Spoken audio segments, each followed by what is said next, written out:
Welcome to the 21st Century Man podcast. Glad to be here. On this deep dive, we're carrying on with our journey through the 21st Century Man, and we're landing on chapter 59. It's titled, Listen to the Music. A great one. And the author for this chapter is Brad Robinson. Right, and he brings a really unique perspective, doesn't he? He's listed as a BJ and an electrical engineer. Yeah, that mix is key. It means he's not just thinking about the art of music, but also, the technical side, the actual physics of sound and how it hits us. Exactly. Passion meets technical know-how. Precisely. So our mission today is really to unpack what this chapter tells us about the really deep impact music has on us, sometimes in ways we don't even realize. And Brad kicks it off with a great quote from Macklemore. Music is therapy. Music moves people. It connects people in ways that no other medium can. It pulls heartstrings. It acts as medicine. That really sets the stage perfectly, I think. Captures that emotional core. It absolutely does. And then he immediately makes it relatable. He asks you to imagine walking into a party. But there's just no music. Silence, except for, chatter and maybe glasses clinking. Yeah, that feels wrong. Like something crucial is missing. Right. That feeling highlights how fundamental music is. It's not just background noise. No, it shapes the whole vibe, how you feel in that space. And Brad's own experience backs this up. He talks about surrounding himself with music, seeing its power for like hope and optimism. Definitely. And you can see why decades as a DJ playing massive events, he mentions Burning Man. Wow. And seeing thousands connect on a dance floor just through the music. That shared energy. That collective feeling, yeah. Speaks volumes about music's unifying power. So, okay, let's get into the why. How does music actually do this? The chapter dives into the science first, which might surprise some people. It's genuinely fascinating. There's research mentioned Shigaya and Yonatani. They found music lights up at least 12 different brain areas. 12? That's a lot. It's almost the entire brain engaging. It's not just one little music center. It's, a full brain workout. So it's way more integrated than you might think. And the chapter focuses on 5 regions that are especially important for our overall health, mental, physical, emotional. Right. Should we walk through them? Let's do it. First up, how does it influence our thinking, planning, that sort of thing? That's the frontal lobe. It's involved in decision-making, planning, your personality, really. Yeah. The idea here is that listening to music, say, on your commute or during a workout, isn't just passing time. It can actually help frame your mindset, get you prepped for the day. Huh. So it's not just matching music to your mood, but maybe using music to shift your mood or get inspired. Exactly that. Then you got the nucleus accumbens. This is basically the brain's reward central. Pleasure, motivation. Yeah. Addiction, even. Okay. Music you love triggers dopamine release here. That feel-good chemical. So that's why sometimes a song just feels so good you have to play it again and again. That's the loop. The chapter literally says it can feel addictive, like a drug. It boosts your mood, makes you want more. Okay, what about that really intense pleasure like goosebumps? That often involves the amygdala. It's a really ancient part of the brain tied to processing emotions. Music fires it up, increasing pleasure. So the shivers down the spine, that's the amygdala saying yes. Pretty much. It's a physical sign of how deep that connection goes. Then there's the hypothalamus. Sounds important. Oh, it is. Think of it as your body's thermostat or control panel. Links the nervous system and endocrine system, manages hormones for sleep, mood, heart rate, body temp, metabolism, you name it. Wow, so music affects that too. Directly. Calming music can soothe the system via the hypothalamus. Energizing music can, energize it. It helps regulate your internal state. Incredible. Okay, one more key area. The hippocampus. Memory formation and recall. Right, the memory hub. Exactly. Yeah. And it has strong ties to music. What's really exciting is research suggesting music might boost neurogenesis there. Neurogenesis, creating new brain cells. That's the idea. New neurons, potentially improving memory function just through listening. That's wow, just from music. It's a powerful implication. And the chapter mentions studies, Lenk and others, looking at memory disorders like Alzheimer's. Yeah. They suggest that memories linked to music are somehow more robust, more resistant to neurodegeneration. So the songs tied to important life moments might stick around longer than other memories. That seems to be the case. Music leaves a really deep imprint. So the takeaway is keeping music central in your life could help maintain, as the chapter says, an ageless mindset. Tap into that memory resilience. That whole picture, the science, it's quite something. Okay, so if music affects our brain and body that much, Then how and where we listen must be pretty important too, which brings us to the environment. Absolutely. This is where Brad Robinson's engineering side really shines. He makes the point that where you listen can be just as vital as what you listen to for really connecting. It's about creating a dedicated space. Yeah, ideally a calm, quiet space where you can focus. And he suggests thinking about all your senses, not just hearing. A whole sensory experience, how does that break down? Let's start with sound. Okay, first, isolation. Close the door, shut the windows, minimize distractions. But then acoustics inside the room matter. Acoustics. You mean echo and things like that. Exactly. Hard surfaces, bare walls, floors, big windows, they reflect sound waves. Too much reflection makes the music sound unclear. Muddy is the word used. Right, so how do you fix that? Simple stuff, really. Soften those surfaces, throw down an area rug, use plush furniture, hang curtains or tapestries, anything that absorbs sound rather than reflecting it, cleans up the sound. Got it.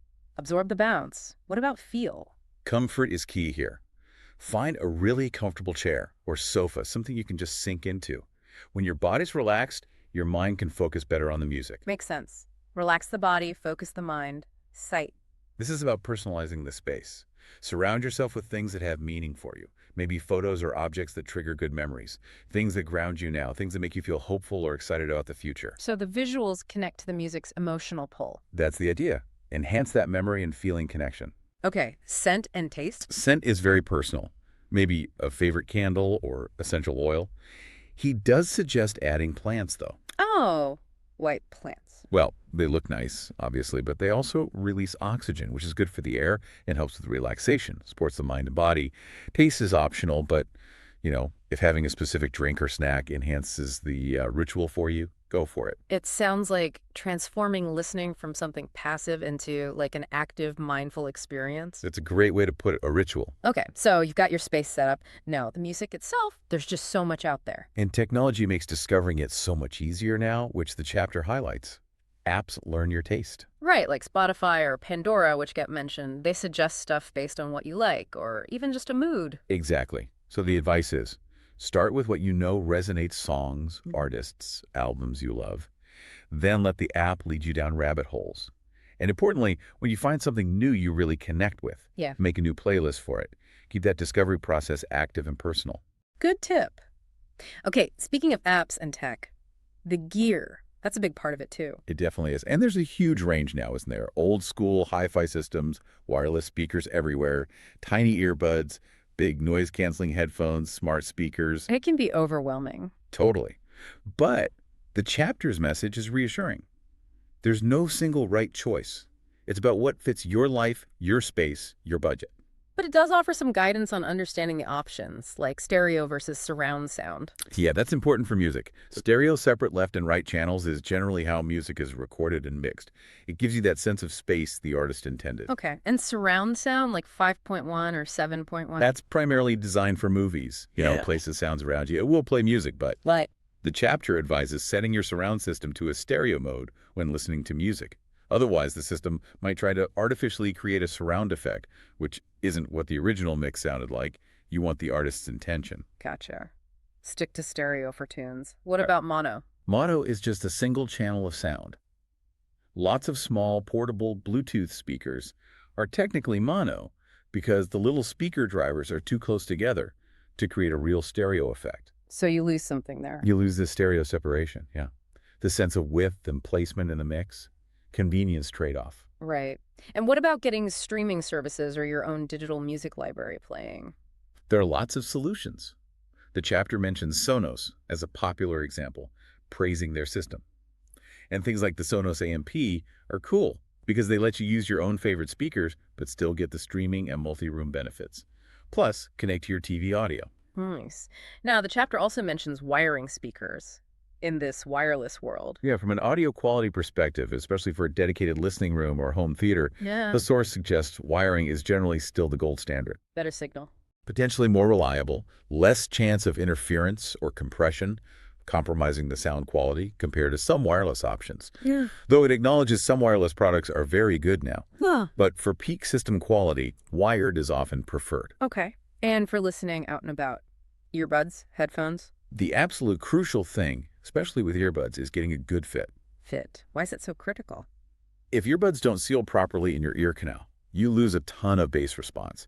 The sound becomes thin and tinny, plus they won't stay put if you're moving. Ah. So definitely try the different size rubber or foam tips that usually come with them. Find the ones that feel snug and block out some outside noise. Makes a massive difference to the sound. Good practical advice. So, okay, we have the environment, the discovery, the tech, but there's a core part of the sound itself the chapter really emphasizes. Bass. Warmth. Yes, the low frequencies. Uh-huh. It gets back to that length study we talked about with memory. That study also found that while a regular beat makes us want to move, it's specific things like bass sounds that are really good at conveying rhythm and getting our bodies involved. Head nodding, foot tapping. So bass is what we primarily feel and respond to rhythmically. It seems to play a huge role. It's that part of the music you feel kind of inside you, that physical sensation. When people talk about warmth or depth in music, they're often referring to a good bass presence. And big venues know this. Oh, yeah. Concert halls, clubs, they invest heavily in sound systems that can reproduce those low frequencies powerfully because it creates that connection, that impact. But at home or with headphones. That's where we can miss out sometimes. The trend towards smaller speakers and earbuds often means sacrificing that deep bass performance for portability. So you might be missing a key part of the experience. Potentially, yeah. Missing out on some of that deeper physical connection to the music. So the actionable idea is maybe think about upgrading if you want more impact. It's exactly.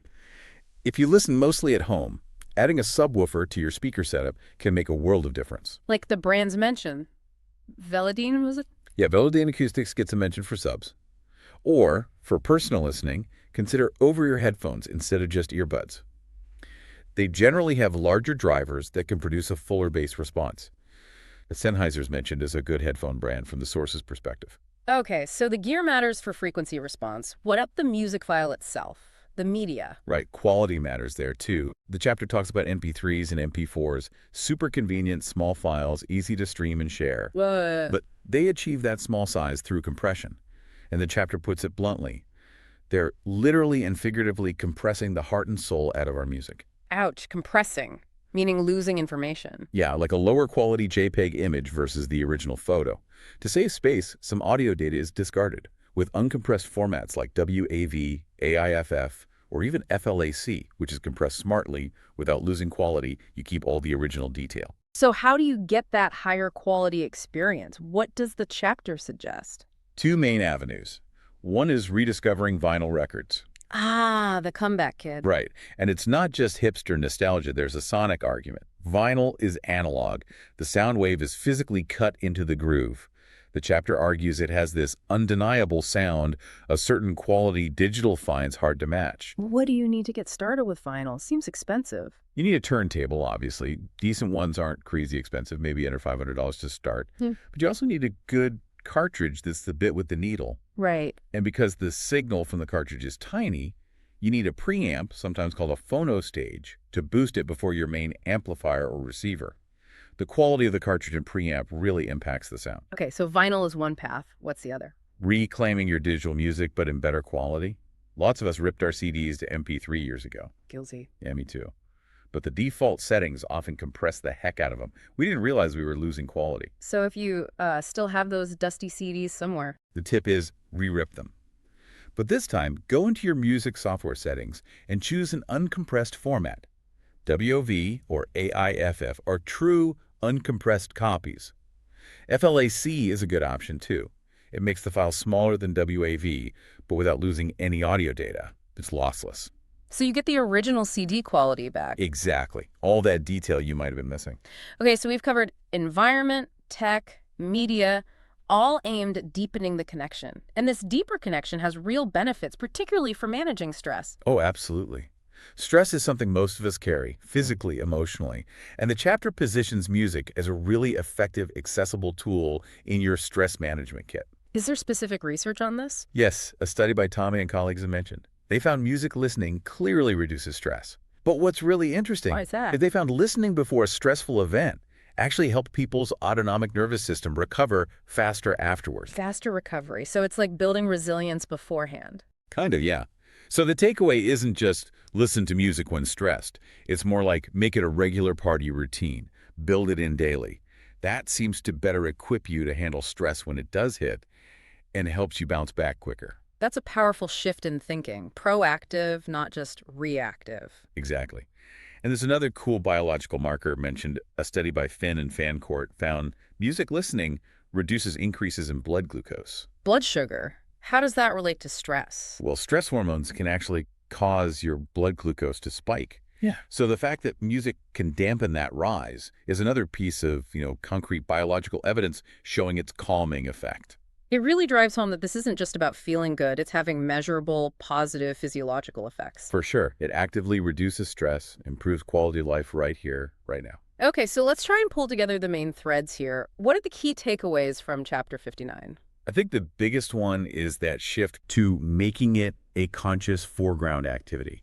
Doing that can genuinely improve your mental and physical health. And it's not a one-size-fits-all thing. No, absolutely not. It's deeply personal. What music speaks to you is subjective. So take the time, explore, find the artists, the genres, the sounds that really resonate on an emotional level for you. Because the ultimate aim laid out in the chapter Is just to get the most enjoyment, the deepest connection you can from music, so it becomes this reliable pillar supporting your overall well-being. Yeah, and I have to say, this chapter does a brilliant job weaving the science, the tech, and the feeling together into really practical advice. It's a great example of what the 21st century man offers. It really is. It makes a strong case for just being more intentional about something many of us love but maybe take for granted. Definitely reflects the quality insights found throughout the book. So here's something to leave you with, building on all this. If relatively simple changes, like how and where you listen to music, can have such clear biological impacts on stress, memory, and mood, what other small, intentional shifts in your daily life might hold similar, unexpected power? And maybe more immediately, how can you deliberately integrate music, even just a little differently, starting today? We've just explored Chapter 59, Listen to the Music, from the 21st Century Man. We really hope that sparked some thoughts for you. Yeah, hope it was useful. And if you're enjoying these deep dives, we definitely recommend grabbing a copy of the 21st Century Man itself to explore all the chapters. Lots more good stuff in there. Join us next time on the 21st Century Man podcast, where we'll move on to the next chapter, Chapter 60, The Bond of Spectator Sports. Looking forward to it. See you then.